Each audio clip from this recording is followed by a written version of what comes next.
Transport layer.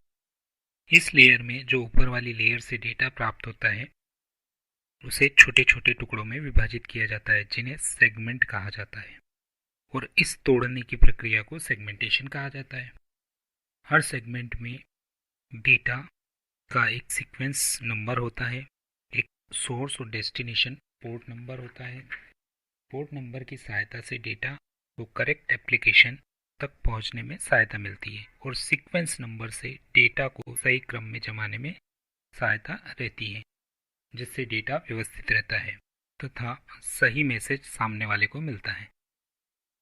Transport layer flow control का कार्य भी करती है। उदाहरण के लिए एक कंप्यूटर है जो 10 Mbps का डेटा ट्रांसफ़र करता है तथा एक मोबाइल है जो 1 Mbps का डाटा ट्रांसफ़र करता है।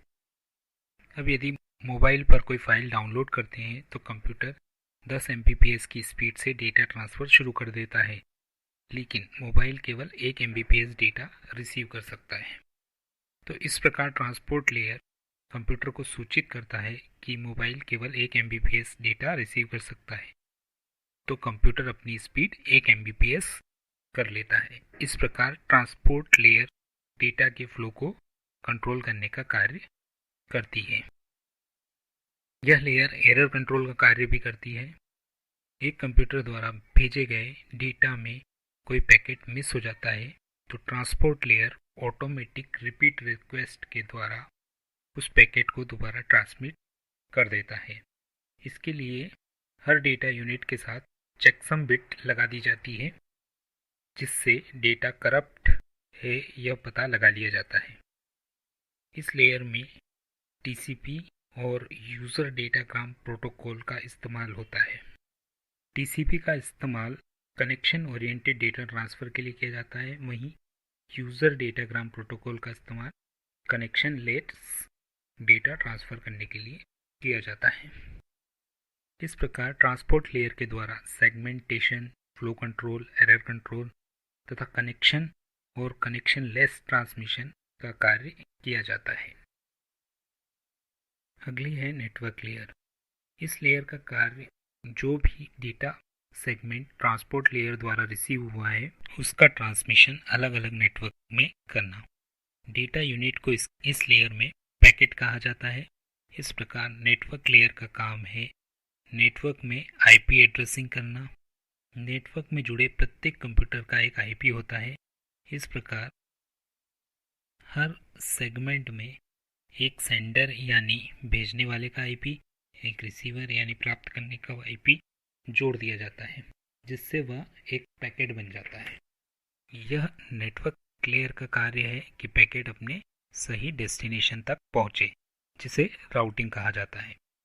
साथ ही एक नेटवर्क में कई सारे कंप्यूटर जुड़े होते हैं, तो एक पैकेट को दूसरे कंप्यूटर तक भेजने के लिए कई रास्ते हो सकते हैं।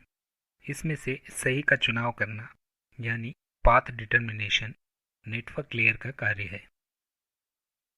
अगला है data link layer.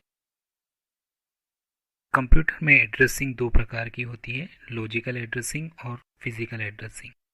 Logical addressing network layer पर की जाती है, जैसे आईपी एड्रेस को निर्धारित करना। वहीं physical addressing data link layer पर की जाती है, जिसमें सेंडर और रिसीवर के मैक एड्रेस पैकेट के साथ जोड़ दिए जाते हैं, जो मिलकर एक फ्रेम बनाते हैं।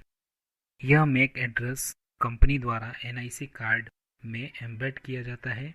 इस प्रकार लेयर में डेटा एक एनआईसी से दूसरे एनआईसी में ट्रांसफ़र कर दिया जाता है, चाहे वो केबल के माध्यम से हो या ऑप्टिकल फाइबर या वायरलेस माध्यम से हो। तो इस प्रकार डेटा लिंक लेयर के कार्य है एक्सेसिंग द मीडिया और मीडिया एक्सेस कंट्रोल। इसमें डेटा मीडिया में किस प्रकार भेजा जाएगा एवं प्राप्त किया जाएगा इसे निर्धारित किया जाता है। डेटा लिंक लेयर का एक कार्य और है एरर डिटेक्शन। अगली लेयर है फिजिकल लेयर। इस लेयर में जो भी डेटा हमें प्राप्त होता है वह बाइनरी यानी 0-1 के फॉर्मेट में होता है। यह लेयर उसे सिग्नल में बदलती है तथा दूसरे एंड पर जुड़े कंप्यूटर में पुनः इनको बाइनरी में बदलती है। तो इस प्रकार बाइनरी में बदला गया डेटा ऊपर की डेटा लिंक लेयर को ट्रांसफ़र कर दिया जाता है जो फ्रेम में होता है। इस प्रकार डेटा लिंक लेयर से डेटा नेटवर्क लेयर और अंत में एप्लीकेशन लेयर के पास पहुंचता है जहां वास्तविक मैसेज डिस्प्ले किया जाता है।